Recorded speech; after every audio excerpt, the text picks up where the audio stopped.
Nos encontramos en el cuarto encuentro de medios legislativos de América Latina y el Caribe. En esta ocasión platicaremos con el maestro Alejandro Piscitelli, que ofreció una conferencia magistral en el marco de este encuentro.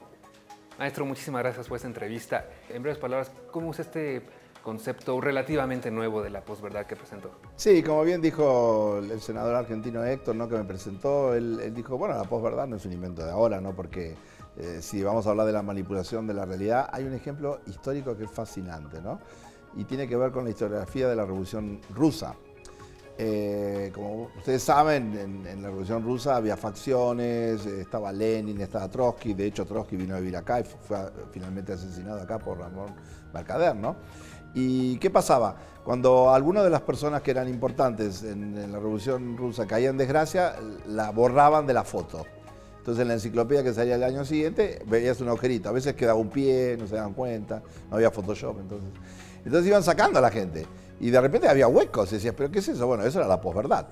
También es la posverdad, una famosa tapa del National Geographic Magazine donde cambiaron de lugar a una pirámide de Egipto porque no quedaba bien en la foto, ¿no? Entonces tuvieron que modificarla. O también un famoso duelo que hubo una vez entre McEnroe y Agassi, que nunca estuvieron juntos. Los hicieron la síntesis. Quiere decir que esto de manipulación hubo siempre. ¿Cuál es la diferencia? ¿Por qué nosotros hablamos de la era de la posverdad ahora? Porque, primero porque es muy duro y muy reciente y tiene que ver fundamentalmente con la campaña hiper sucia que hizo Donald Trump contra Hillary Clinton. Pero lo interesante no fue la campaña en sí, que siempre hubo campañas sucias, sino el uso que hicieron los dos, uno mejor que el otro evidentemente, de los medios sociales y fundamentalmente de Facebook y de Twitter, para de esa manera ir corriendo la agenda y para fundamentalmente hacerle mucho caso y hacerlo eficazmente, ¿no?, a este dictador, al ministro de la propaganda, ¿no?, del nazismo, que fue Goebbels, que decía miente, miente que algo quedará, ¿no? Entonces, mientras que en los debates que salieron más o menos empatados, pero no como la gente esperaba, que Hillary tenía que haber ganado por goleada, ¿no?, le decían, bueno, yo voy a hacer esta medida o la otra medida, tal cosa. Trump decía, yo la voy a meter presa. O sea, cambiando completamente el eje de discusión.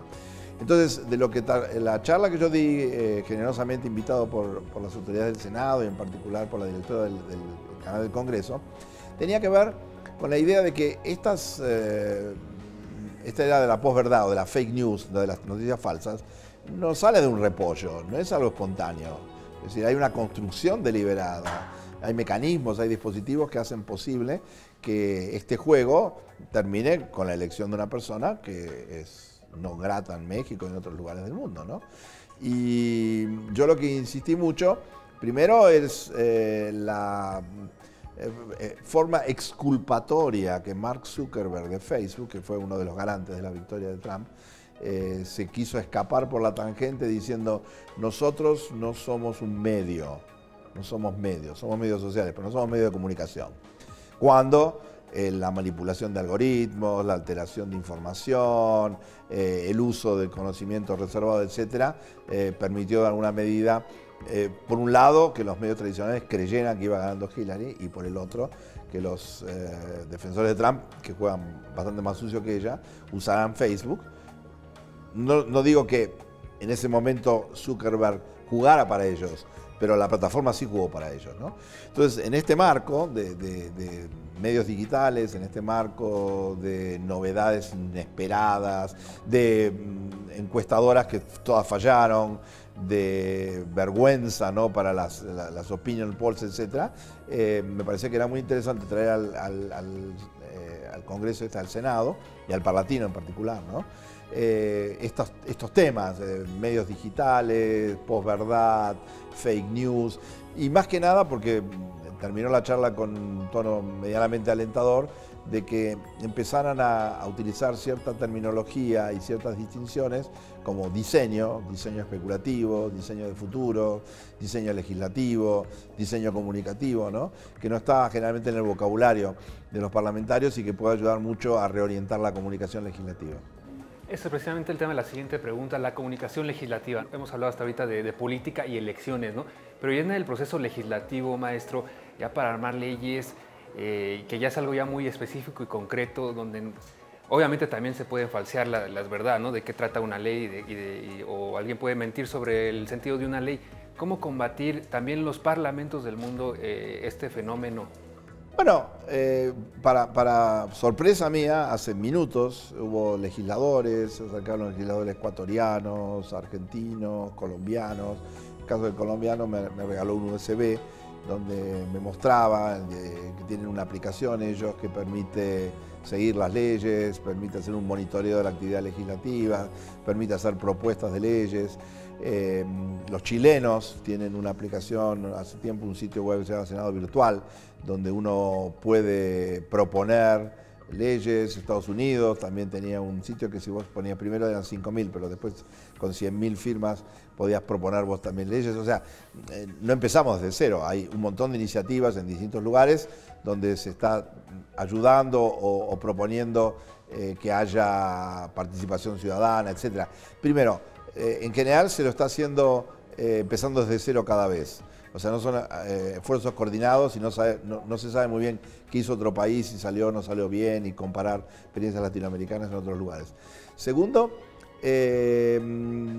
no están, en la mayoría de esos casos, no están usando las redes sociales como podrían usarlas para coordinar estas acciones y estas actividades.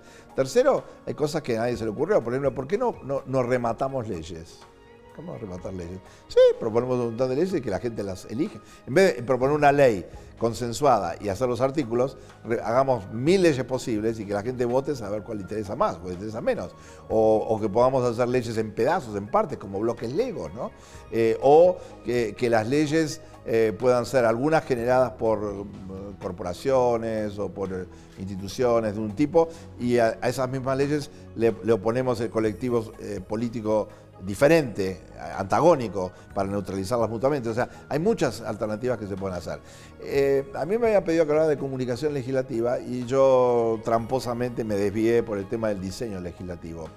¿Pero por qué hice eso? Porque me parece que el problema no es comunicar más transparentemente. El problema es generar leyes de forma distintas. Los tiempos de las leyes son infinitas, las discusiones son abstrusas, los expertos terminan finalmente cambiando una coma o cambiando algo, después las leyes el Ejecutivo no las promulga y entonces quedan muertas. Después de cada 20, 30 años hay que hacer un digesto porque todas las leyes son contradictorias y no hay forma. Y todo esto no tiene ningún sentido ahora, porque nosotros perfectamente podríamos usar inteligencia artificial, podríamos usar algoritmos, podríamos usar un montón de ejemplos y podríamos perfectamente estar actualizando en tiempo real, encontrando las contradicciones, viendo las diferencias, ¿no? Entonces, en ese sentido, me parecía que no es un problema de comunicar mejor usando las redes sociales, que es un uso útil de las redes, pero que es muy menor, sino que había que poner el énfasis en todo este tema de repensar la actividad legislativa, repensar la institucionalidad legislativa, repensar la articulación entre los tres poderes y, de repente, pasar de lo que para mi gusto es la edad de piedra en términos de legislación a lo que tendría que ser la edad industrial y la postindustrial. Maestro, pues muchas gracias por esta charla con el canal del Congreso. A ustedes, gracias. También a nuestra audiencia, muchas gracias por acompañarnos en esta plática con el maestro Alejandro Pichitelli.